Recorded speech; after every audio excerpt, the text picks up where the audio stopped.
right now it looks like kind of an unched day, Carol, when you look at what's going on. But certainly there's a lot of things to keep an eye on, starting with what's going on with Intel. Yeah, absolutely. We were just talking about Intel. I mean, once again, speculation about whether or not we're going to see some purchasing of their assets. We're talking about Altera in particular, that the company bought about a decade ago.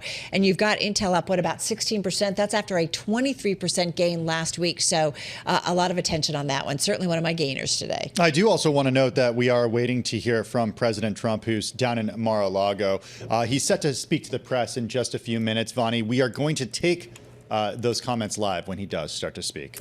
Yes, and I do want to point out as well that not just do we have some earnings after the close, but we also have Bill Akman, the noted former, at least, activist investor, turning himself into a bit of a Warren Buffett these days, making an announcement at 4 p.m. as well. Into Howard Buffett? Hughes. I would say no. I'm sorry?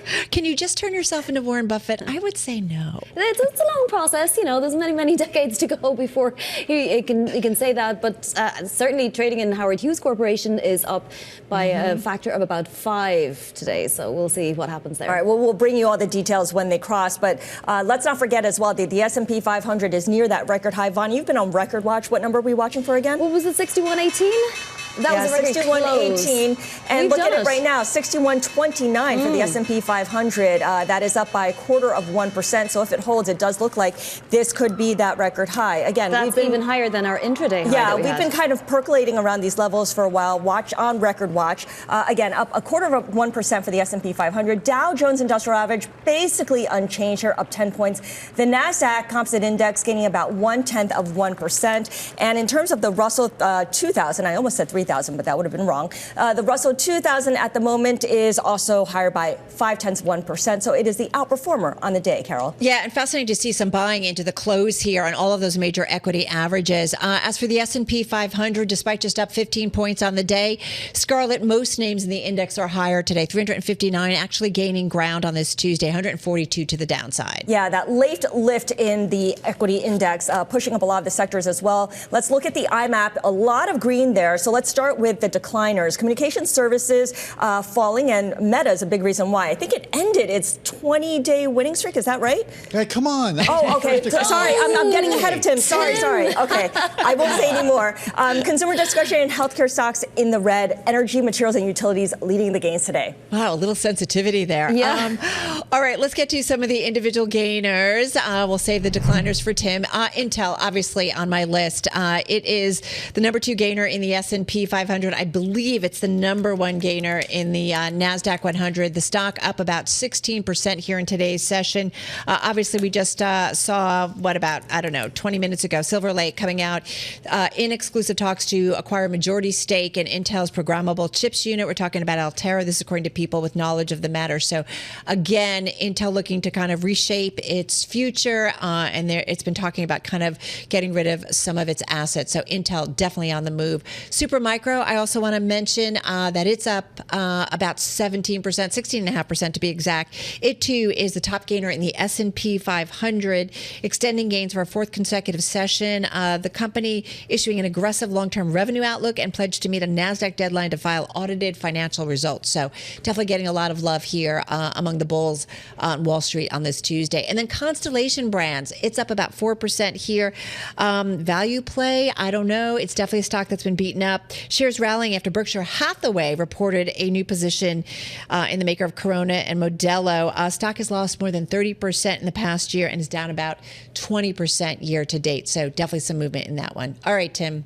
All yours. Oh, cool. You guys see Meta Platforms today? No. What happened? 2.8%. It finally happened. Nothing is forever. Sometimes stocks go down. Yes, even stock of Meta Platforms. Down 2.8% today, snapping that 20-day winning streak. It's the longest winning streak of any current NASDAQ 100 component, going all the way back to 1990. This is according to data compiled by Bloomberg. The stock gained more than 20% over that exactly that 20-day streak. So keep an eye on Meta Platforms. Robinhood shares falling by more than 7% today. It's after a downgrade from Wolfe Research. The analyst Stephen Chubak cut his recommendation on the company to peer perform from outperform. He wrote that much of the potential upside is, quote, already reflected in the stock. I mean, after all, even after today's decline, the stock is still higher by more than 60% so far this year, just this year. And finally, General Mills falling more than 2%.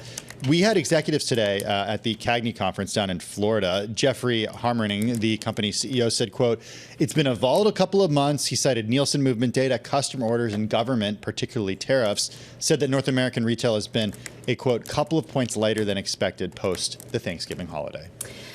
And I just want to point out here that we have had the curve re-steepening. We did see the 10-year yield move up about 7 basis points today, so quite the move, and obviously not as much at the front end for 30 on the 2-year yield. But then towards the back end, we had that whole part of the curve moving higher. So definitely some movement around bonds. We'll get some more Fed speak next week, certainly the ones we heard from today, including San Francisco's Mary Daly saying the Fed is on hold for now. I do also want to mention that Pershing Square news. So Bill Akman, obviously founder of Pershing Square, has proposed to Howard Hughes Holdings that he would become CEO and that he would raise his ownership of HHH from 37.6% to 48%. And that would be at $90 per share, which would be about a $10 premium from where we traded at the end of the session today, which was already up about 7% once news that Akman was going to make an announcement had got out there. Yeah, volume in the stock really skyrocketed today, knowing that this announcement was coming. And the move overall in trading today was a big one, up about 7% on the day. Yeah, we should point out the stock now down about 4.5% in the aftermarket, right? So, buy on the rumor, sell on the news. So you definitely see it. All right, let's get to some earnings, guys. Crossing the Bloomberg terminal. Arista Networks is reporting as we speak. And let's get to fourth quarter adjusted EPS. It's a beat, 65 cents a share. The street was looking for 57 cents a share. Fourth quarter revenue, too, coming in slightly better, but pretty much in line, 1.93 billion versus 1.9. And here's for the outlook. First quarter adjusted operating margin of about 44%, excuse me. And that compares with 44.3% among the estimate on the street. And I'm just looking at the stock. It is down about 2.4%. All right, let's take a look at Bumble, which is also reporting as a software company, but, does a lot of Is that what it is? Yeah. Oh, I never Online realized. dating, okay? I thought it was something else. Online dating apps. All right, Bumble, reporting fourth quarter revenue of $261 million, beating the consensus estimate. Adjusted EBITDA of $72.5 million, also higher than anticipated. Paying users for the fourth quarter, 4.2 million, slightly higher than the expected 4.18 million. In terms of the outlook, first quarter revenue will be at most 248 million. That falls short of the average analyst estimate. And first quarter adjusted EBITDA will be anywhere from 60 million to 63 million. Analysts were looking for 69.3 million. That stock is down about 10% right now. All right, we're also getting some breaking news. In addition to earnings continuing to cross, we're getting word that a judge has denied a bid to halt Musk's access to U.S. agencies, at least for now. As a reminder, Musk has been hard at work as part of the Department of Government Efficiency, gaining access to certain U.S. agencies in order to cut spending, at least as what he says he wants to do. Just some more earnings now. Compass actually blowing it out of the park. It looks like revenue of $1.4 billion beat the $1.34 billion estimate, but adjusted EBITDA of $16.7 million, well above the estimate, almost, more than 1.5 times the estimate for $10.8 million. So again, we're talking in the millions of dollars there in terms of fourth quarter adjusted EBITDA, but it's definitely working for Compass, and that stock right now is up 3.5% after hours. When I look at all these earnings, I guess the big question I have here is how much they are really able to forecast into the future and how much they're able to say, given that there's so many moving parts when it comes to the outlook, whether it's tariffs, whether it's tax policy, whether it's the M&A landscape with regulation, so expected to be lighter, but so far that hasn't necessarily happened. All right. And of course, the headlines continuing out of Washington. And we are expecting some comments by President Trump. So I know both on the TV and the radio side, we will continue to monitor. All right, guys, that's a wrap. Our cross-platform radio, TV, YouTube, Bloomberg Originals. We call it the closing bell. We'll see you again. Same time, same place tomorrow.